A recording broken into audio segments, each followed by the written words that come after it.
Hello students, we are going to start remaining part of chapter 1 crop production and management. We had already discussed about basic properties of crop production. तो इसमें हमने study क्या करा था preparation of soil. Now we will discuss about second step sowing. Sowing is an important part of crop production. जो sowing होता है वो क्रॉप प्रोडक्शन का एक इम्पॉर्टेंट पॉइंट होता है. Before sowing good quality clean and healthy seeds of a good variety are selected. तो sowing के पहले जो सीड्स होते हैं उनको बोने के पहले, सोइंग के पहले उसको हम सिलेक्ट कर लेते हैं कि सीड्स कैसे होना चाहिए, हेल्दी होना चाहिए, क्लीन होना चाहिए एंड गुड क्वालिटी के सीड्स होना चाहिए. Farmer prefer to use seeds which give high yield. और जो फार्मर्स होते हैं वो क्या करते हैं, ऐसे सीड्स जो हाई यील्ड्स को प्रोड्यूस कर, जिनसे प्रोडक्शन ज़्यादा हो, ऐसे सीड्स को क्या करते हैं, प्रेफरेंस देते हैं.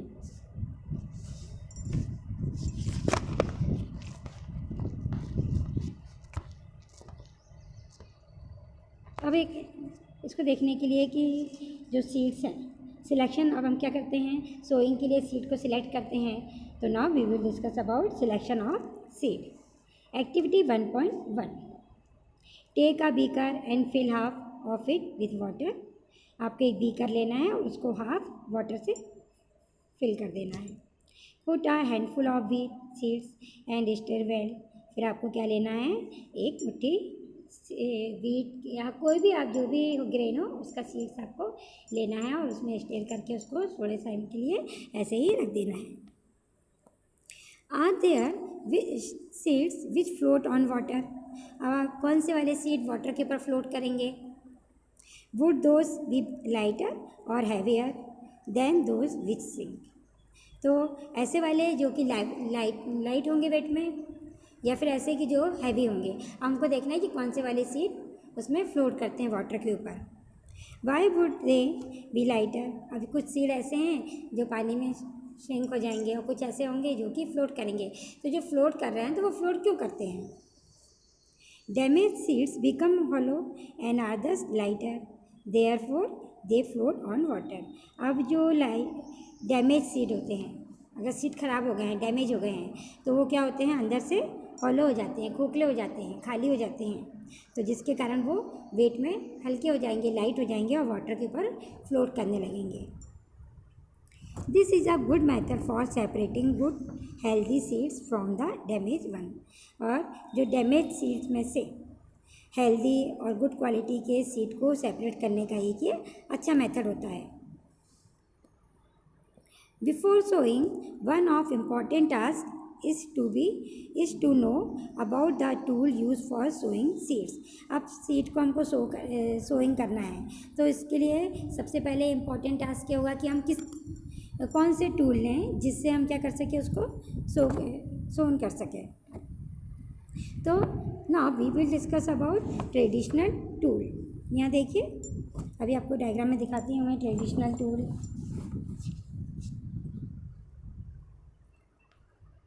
ये देखिए ट्रेडिशनल मेथड ऑफ सोइंग.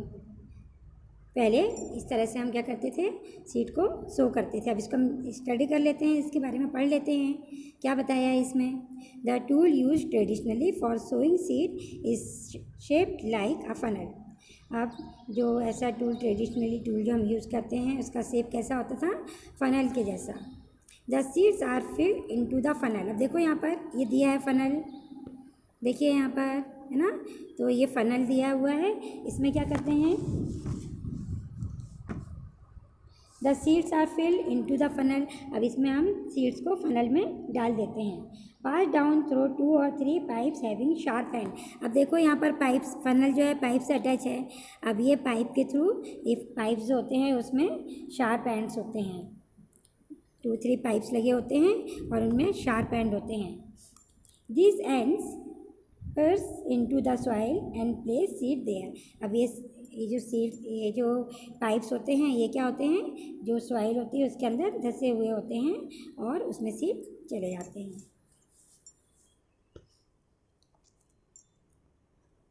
हम दूसरा हम टूल देखेंगे. एक टूल हमने देखा ट्रेडिशनल टूल. अब हम देखेंगे यहाँ पर seed drill. Nowadays the seed drill is used for sowing with the help of tractor, है ना। अभी जो सीड ड्रिल, अभी जो हम सीड को सो करते हैं वो किसके हम करते हैं, सीड ड्रिल से, और ये ट्रैक्टर की हेल्प से करते हैं। This sows the seeds uniformly at equal distance and depth. इससे क्या होगा, इसका ये इम्पॉर्टेंट है या इससे हमको ये बेनिफिट होता है कि इसमें जो सीड्स होंगे वो यूनिफॉर्मली और डिस्ट्रीब्यूट होंगे, इक्वल डिस्टेंस पे होंगे, सेम डेप्थ पे जाएंगे और यूनिफॉर्मली ये क्या हो जाएंगे, सब में सो हो जाएंगे। Soil after sowing, this protect seeds from being eaten by bird. अब इससे क्या हो जाएगा, और ये सॉइल के अंदर हो जाएंगे सीड्स, तो जो सीड्स होंगे वो सॉइल से कवर हो जाएंगे, तो इससे जो बर्ड्स वगैरह सीड को खा लेते हैं उनसे सीड का प्रोटेक्शन हो जाता है।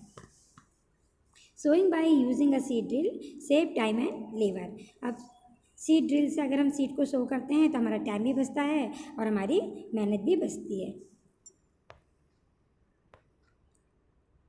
Appropriate distance between the seeds of plant. अब ये हमको एप्रोप्रिएट डिस्टेंस बनाना पड़ता है जब सीड को हम सो करते हैं, तो ताकि प्लांट ओवर क्राउडेड ना हो जाए। This allow plant to get sufficient sunlight, nutrients and water from the soil. अब इससे क्या होगा, जब सीड्स के बीच में प्रॉपर डिस्टेंस होगा तो उनको जो सीड्स हैं उनको सफिशिएंट अमाउंट में सनलाइट, न्यूट्रिएंट्स एंड वाटर मिलेंगे सॉइल से। At time a few plant may have to be removed to prevent overcrowding। और कभी कभी ऐसा होता है कि हम कुछ प्लांट को ओवरक्राउडिंग से बचने के लिए कुछ प्लांट्स को रिमूव कर देते हैं। अब सबसे पहले हमने सॉइल को देखा था कि सॉइल चूज़ करा, प्रिपरेशन करा सॉइल का, है ना, उसकी टेलिंग किया हमने, सॉइल का प्लगिंग किया, उसके बाद हमने सीड को सो किया। ठीक है। अब इसके बाद में हम क्या करेंगे, सीड को सोन करने के बाद में हम इसमें देखेंगे अब ऐड करना पड़ेगा adding manure and fertiliser. The substance which are added to the soil in the form of nutrients for the healthy growth of plants are called manure और फर्टिलाइजर। ऐसे सब्सटेंसेस जिसको हम जिससे प्लांट को क्या मिले, न्यूट्रिएंट्स मिले, प्लांट की हेल्दी ग्रोथ के लिए हम उसको यूज़ करते हैं, सॉइल में मिलाते हैं। ऐसे सब्सटेंसेस जिसको हम सॉइल में मिलाएं और प्लांट को उससे क्या मिले, न्यूट्रिएंट्स मिले, हेल्दी ग्रोथ हो उनकी, तो उनको हम क्या बोलते हैं, मैन्यूर एंड फर्टिलाइज़र। तो मैन्यूर और फर्टिलाइज़र क्या है, ऐसे सब्सटेंसेस होते हैं जिनको सॉइल में मिक्स करने पर जो प्लांट होते हैं उनको प्रॉपर अमाउंट में न्यूट्रिएंट्स मिलते हैं और उनकी ग्रोथ हेल्दी होती है।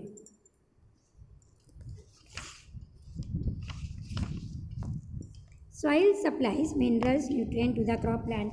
अब जो सॉइल होती है वो क्या करती है, मिनरल्स को, न्यूट्रिएंट्स को सप्लाई करती है प्लांट में। These nutrients are essential for the growth of plant. और ये न्यूट्रिएंट्स प्लांट की ग्रोथ के लिए एसेंशियल होते हैं। In certain area farmers grow crop after crop in the same field. अब कुछ एरियाज़ में कुछ ऐसा होता है कि जो फार्मर्स होते हैं वो एक क्रॉप को सेम फील्ड में क्या करते हैं, क्रॉप्स को ग्रो करते हैं। एक क्रॉप्स के बाद दूसरे क्रॉप्स को सेम फील्ड में ग्रो करते जाते हैं, तो उससे क्या होता है, the field is never left uncultivated और fallow. Imagine what happen to the nutrients. अगर हम क्या, जब फार्मर्स होंगे एक ही फील्ड में, सेम फील्ड में कंटिन्यूस क्रॉप को ग्रो करते जाएंगे, तो जो क्या होगा, उससे प्लांट को न्यूट्रिएंट्स फिर नहीं मिलेंगे, उनमें न्यूट्रिएंट्स की डेफिशिएंसी हो जाएगी। Continuous cultivation of crop make the soil poor in nutrients. अभी मैंने आपको बताया कि अगर हम जो क्रॉप्स को कंटिन्यूस कल्टीवेट करते रहेंगे एक ही सेम फील्ड पर, तो उसमें जो न्यूट्रिएंट्स हैं वो नहीं मिलेंगे, सॉइल में न्यूट्रिएंट्स की कमी हो जाएगी। Therefore farmer have to added manure to the field to replenish the soil with nutrient. तो सॉइल में न्यूट्रिएंट्स को रिप्लेनिश करने के लिए जो फार्मर्स होते हैं वो क्या मिलाते हैं, मैन्यूर मिलाते हैं। This process is called manuring. और इस प्रोसेस को हम बोलते हैं मैन्यूरिंग। इम्प्रॉपर और insufficient manuring result in weak plant. अगर मैन्यूरिंग सफिशिएंट नहीं होगी या इम्प्रॉपर वे में होगी तो प्लांट कैसे हो जाएंगे, वीक हो जाएंगे। Manure is an organic substance obtain from the decomposition of plant और एनिमल वेस्ट। जो मैन्यूर होते हैं ये ऑर्गेनिक सब्सटेंस होते हैं, ठीक है, और ये एनिमल और प्लांट वेस्ट से बनते हैं। Farmer dump plant and animal waste in the pit at open place and allow to it decompose. अब फार्मर जो होते हैं वो क्या करते हैं, प्लांट और एनिमल वेस्ट को एक गड्ढा बना के उसमें डाल देते हैं ताकि वो उसमें डिकम्पोज हो जाए। The decomposition is cause by some micro organism. अब ये डिकम्पोजिशन की प्रोसेस कैसे होती है, माइक्रो ऑर्गेनिज्म के थ्रू होती है। अब इसमें पिट में डाल देंगे इन एनिमल वेस्ट और प्लांट वेस्ट को, तो उसमें जो माइक्रो ऑर्गेनिज्म रहेंगे वो क्या करेंगे, उसको डिकम्पोज कर देंगे। The decompose matter is use as organic matter. अब ये मैटर डिकम्पोज हो जाएगा तो उसको हम ऑर्गेनिक मैन्यूर के फॉर्म में क्या कर सकते हैं, हम उसको यूज़ कर सकते हैं। You have already learn about vermi composting in class 6। आप वर्मी कंपोस्टिंग क्लास 6 में पढ़ चुके हैं।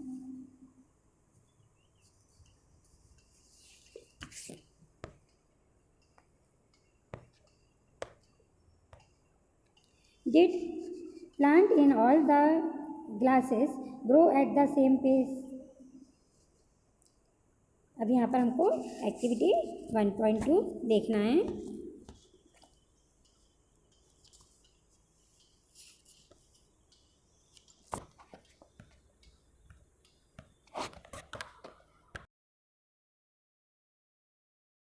अभी हमने मैन्यूर की स्टडी किया। मैन्यूर जो होता है वो प्लांट वेस्ट और एनिमल वेस्ट से बनता है। Now we will discuss about fertilizers. Fertilizers are chemicals which are rich in particular nutrients. अब जो फर्टिलाइजर्स होते हैं वो क्या होते हैं, केमिकल्स होते हैं और इनमें एक पर्टिकुलर न्यूट्रिएंट होता है। How are they different from manure. अब आपके माइंड में ये क्वेश्चन अराइज हो रहा होगा कि मैन्यूर और फर्टिलाइजर्स के बीच में क्या डिफरेंस है। Fertilizers are produce in factories, है ना। फर्टिलाइजर्स केमिकल होते हैं तो ये कहाँ पर प्रोड्यूस होते हैं, फैक्ट्रीज़ में। Some example of fertilizers are, आपने कुछ नाम सुने होंगे फर्टिलाइजर्स के। Urea, ammonia, sulphate, super phosphate, potash, NPK, nitrogen, phosphorus, potassium. ये कुछ एग्जाम्पल हैं फर्टिलाइजर्स के। The use of fertilizers has helped farmer to get better yield of crop such as wheat, paddy and maize। तो fertilisers जो होते हैं वो better yield में, क्रॉप के बेटर यील्ड में क्या करते हैं, हेल्प करते हैं। जैसे कि वीट की क्रॉप जो होगा, पैडी क्रॉप, मेज क्रॉप होगी, इनके बेटर यील्ड के लिए हेल्प करते हैं। But excessive use of fertilizers had made the soil less fertile. पर अगर ज़्यादा हम इसका फर्टिलाइजर्स का यूज़ करेंगे तो ये सॉइल को क्या करेंगे, फर्टाइल कर देंगे, लेस फर्टाइल कर देंगे। Fertilizers have also become a source of water pollution. Fertilizer से देखो, अगर ज़्यादा यूज़ करने से सॉइल की फर्टिलिटी भी कम होती है और इसके साथ साथ ये वाटर पॉल्यूशन भी करते हैं। Therefore in order to maintain the fertility of soil, we have to substitute fertilizers with organic manure or leave the field uncultivated in between two crops। अब ये जो फर्टिलाइज़र से हमको जो नुकसान होता है उनसे बचने के लिए क्या करना चाहिए कि हमको फर्टिलाइज़र की जगह ज़्यादा हमको क्या यूज़ करना चाहिए, मैन्यूर यूज़ करना चाहिए, ऑर्गेनिक मैन्यूर यूज़ करना चाहिए। या फिर और क्या करना चाहिए, जो फील्ड है उसको हमको थोड़ी देर के लिए अनकल्टिवेट छोड़ देना चाहिए, उसमें कोई भी क्रॉप्स थोड़े टाइम पर नहीं लगाना चाहिए। टू क्रॉप्स के बीच में इनमें डिफरेंस रखना चाहिए। The use of manure improve the soil texture. अब जो है ना, अगर हम मैन्यूर का हम यूज़ करेंगे तो मैन्यूर जो होता है वो क्या करता है, सॉइल के टेक्सचर को इम्प्रूव करता है। रिटेनिंग कैपेसिटी, है ना, water as well as its water retaining capacity. Water retaining capacity, water को होल्ड करने की कैपेसिटी को भी क्या करता है, ये इम्प्रूव करता है। It replenish the soil with nutrients, और ये सॉइल में न्यूट्रिएंट्स को रिप्लेनिश करता है, मतलब सॉइल को न्यूट्रिएंट्स प्रोवाइड करता है। Another method of replenish the soil with nutrients is through crop rotation. अगर हमको सॉइल में जो न्यूट्रिएंट्स हैं उनको रिप्लेनिश करना है तो इसका एक मेथड और होता है crop rotation. This can be done by growing different crop alternately. ठीक है, तो इसमें हम क्या क्या करते हैं, जो क्रॉप्स होती हैं उनको रोटेट करते हैं, मीन्स उनको अल्टरनेट ग्रो करते हैं। सेम क्रॉप को ग्रो नहीं करेंगे, एक क्रॉप से वीट किया दूसरी क्रॉप हम दूसरी लगाएंगे, इस तरह से हम क्रॉप को रोटेट करते हैं। Earlier farmer is northern India used to grow legumes as fodder in one season and wheat in the next season. तो जो नॉर्थन साइड में क्या है कि जो पहले जो फार्मर्स थे वो एक समय क्या करेंगे, लेग्यूम्स प्लांट को, मीन्स जो पल्सेस होती हैं उनको ग्रो करेंगे, तो दूसरी जो क्रॉप्स होगी उनकी वो कैसी होगी, नेक्स्ट सीजन वाली वीट होगी, मतलब सेम क्रॉप को वो रोटेट नहीं करेंगे। This help in the replenishment of soil with nitrogen. और इससे क्या होता है, जो सॉइल होती है उसमें नाइट्रोजन रिप्लेनिश हो जाता है।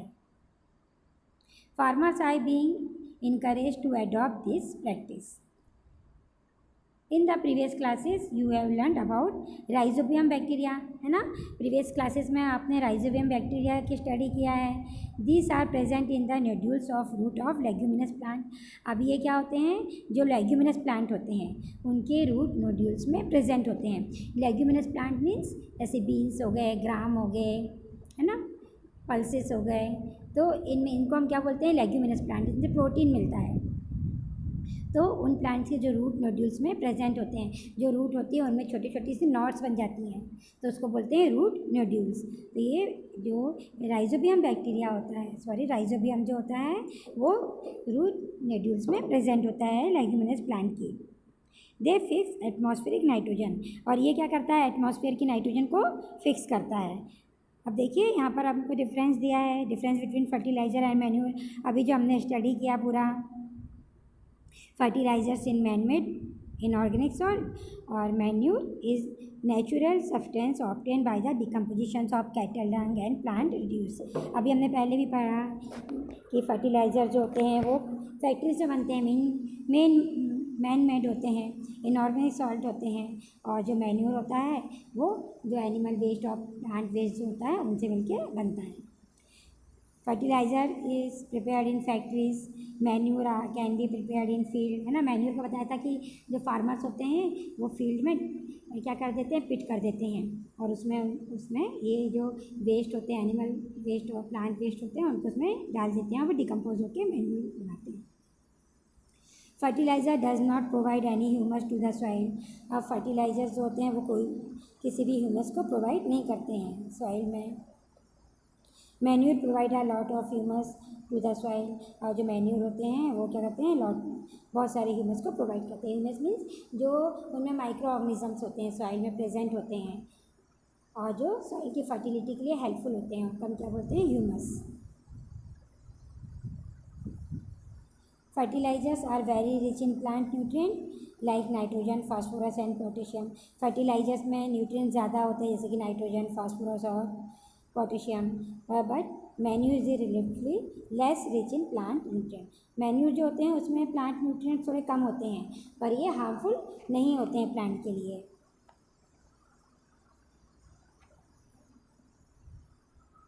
अब एडवांटेजेस हमको मैन्यूर से, है ना, the organic manure is considered better than fertilizers. अब जो ऑर्गेनिक मैन्यूर है वो फर्टिलाइजर से ज़्यादा बेटर है। क्यों? It enhance the water holding capacity of the soil. ये क्या करते हैं, वाटर होल्डिंग कैपेसिटी को बढ़ाते हैं सॉइल, जो प्लांट में, है ना, सॉइल में ये वाटर होल्डिंग कैपेसिटी को बढ़ाते हैं। सॉइल ज़्यादा से ज़्यादा वाटर को एब्जॉर्ब कर सकता है मैन्यूर यूज होने पे। It make the soil porous due to which exchange the gases of become easy. अब ये सॉइल को पोरस भी बनाता है, उसको में पोर्स हो जाएंगे तो इससे क्या होगा, गैसेस एक्सचेंज ईजिली हो जाएगा।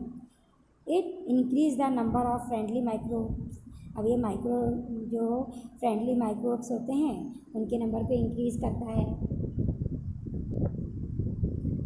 फ्रेंडली माइक्रोब्स मतलब जो प्लांट वगैरह के लिए, क्रॉप्स के लिए हेल्पफुल हो, ऐसे माइक्रोब्स को क्या करता है, ये इंक्रीज करता है। It improves the texture of the soil, soil के टेक्सचर को भी ये इम्प्रूव करता है। अभी हमारा यहाँ पर आज टॉपिक ख़त्म होता है। नेक्स्ट क्लासेस में हम पढ़ेंगे इरिगेशन।